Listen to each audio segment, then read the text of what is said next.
how you feel when you're eating healthier versus when you're not. You have to, it goes back to our first question. It's all about noticing, getting in tune and in touch with your body. And then exercise.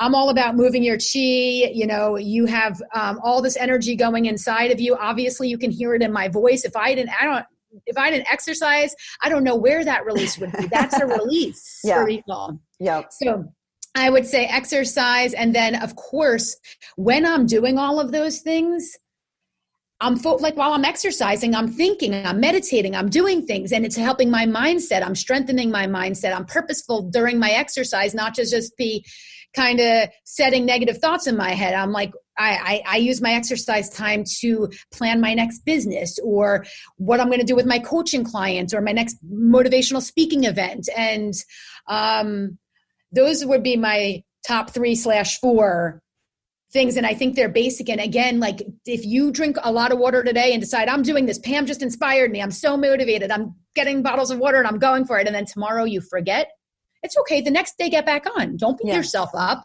Don't be like, I can't do this anymore. I missed a day. Just go back the next day. Yes. And if you miss 2 more days, then go back the next day. And soon it'll become more consistent. But you're building new habits. It takes time. Be patient and kind and loving to yourself. Yes. And I think, you're so, we must be like the same kind of mom. My daughter was having a lot of anxiety from her first year of college. And I was just like, babe, you just need to drink a lot of water. You need to flush your system constantly.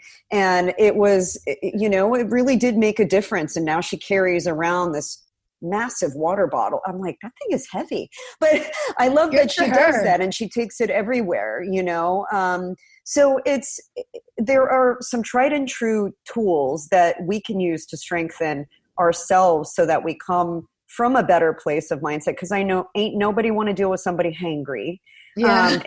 Make sure you're keeping your blood sugar sustained. Absolutely. Make sure you're hydrating because every cellular function in your body requires it. Even this discussion that we're having today Pam, you are very well accomplished. You are very self-motivated. Like, what keeps you going? What is your why and how you show up every day? I mean, what keeps me motivated is living my path, living my life purpose. And your life purpose can change, but if you don't know what it is, it's really hard to feel good about anything you're doing. And so I've done a lot of work on myself. I'm so done with me. I'm all about you, the people. I'm all about helping you heal.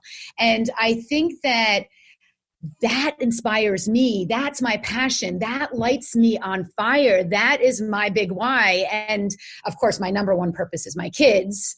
But when I can give that out, to be honest, as much as it is to help others, it's also filling my cup. So find out what fills your cup. And if you can't make money off of it right now, that's okay. You have your job, you make your money, and do that as your side thing. But if you're not fulfilling yourself, your dreams, your needs, you're never going to feel motivated regularly because you're not happy, you're not satisfied, you're not living your life. And in order to know what your purpose is, you need to know yourself. So again, circling back to the beginning of this conversation, going inward, becoming conscious, becoming self-aware. You're so blocked by what we are told we should be, what we need to be, what we have to be, that you may not even know who you are. Do you like to paint? Do you want to be, in the health industry? Do you want to be caring for others? Do you like working with the elderly? Do you want to teach? And then when you figure out what your passion is, you can find a way to incorporate it in your life. And eventually it probably will become a way you can make money. It may not be at the beginning, but just start bringing it in so you can have some fulfillment. Yes. I think self-awareness is probably the thing that I think most people, if they look for it more actively, they will unlock a treasure. And by the way, can I interrupt you for 1 second? Yeah. Sorry. But with self-awareness, you might go through a period where you really realize you don't like yourself. And you go through a dark place because you're like, this is me and this is how I've been and this is what I've been doing. And that's okay, because in order to get to the lightness or the light, you might have to go through darkness. And don't run away from it, because if you're always avoiding it, you're never going to get to the other side. It's the quote, the only way out is through. And that's the big fork. I think that's the big fork drop of this whole discussion. Really. I mean, how many times do we just look at ourselves and go, shoot, is that the person that I really want to be? Is that behavior really like, and you know what, I think before I had kids, I didn't have this self-awareness, but when I had them, my filter was, if my kids see this in 20 years, what will they think? Will they be proud of me? Or will they go, geez, mom, really? Like, I can't believe that's embarrassing, you know? And that's my filter. And you may have a different filter. You may have a faith that you believe in that guides you. You may have just, you know, that ability to self-monitor. And, you know, I think that taking that time to just go, is that okay, is one of the most critical things we can do. And forgive yourself, because you're going to keep making mistakes and you're going to do things that you wish you didn't. And you're going to, when you look back and reflect, realize that you've done a lot that you wish you hadn't. But it's okay. You did the best you could in the moment. And as long as when you level up, you recognize it and adjust and maybe make mistakes again and then forgive yourself again. It's a constant process of leveling up and going through it all over again at a different level, and be okay with that.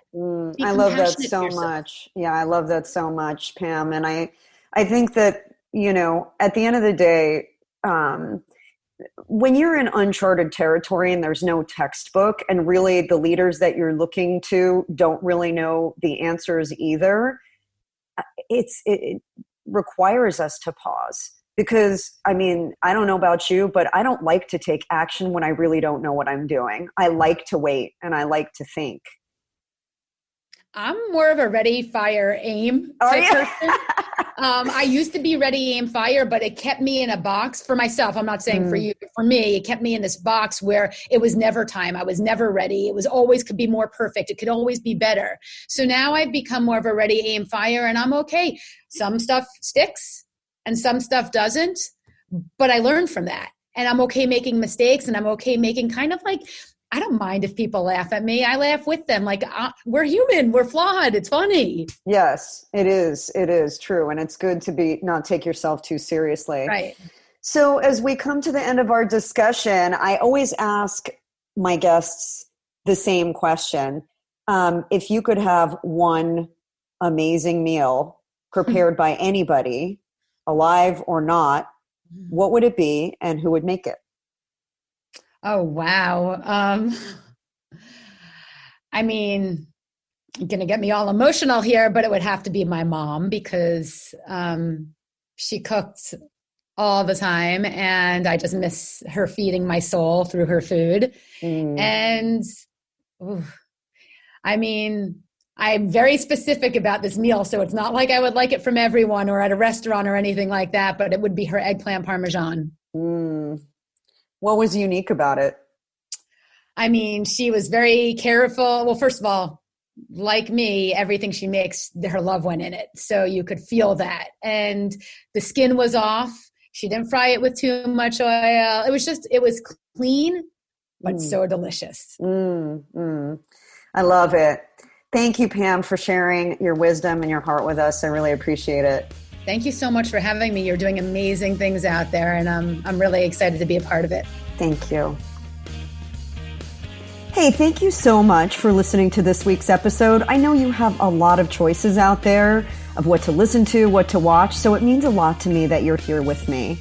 And hey, if you love this content, would you hit the subscribe button? I want you around. I don't want you to just show up for one episode and leave. I want you here, part of the conversation, a seat at this table. And while you're at it, would you share this with your friends and family? And if you take a screenshot and share it on your social media with a hashtag RFYBL for Recipes for Your Best Life, I'll make sure to personally give you a shout out, and you may just be featured right here on the show. So until next time, here's to living deliciously and being the chef of your best life.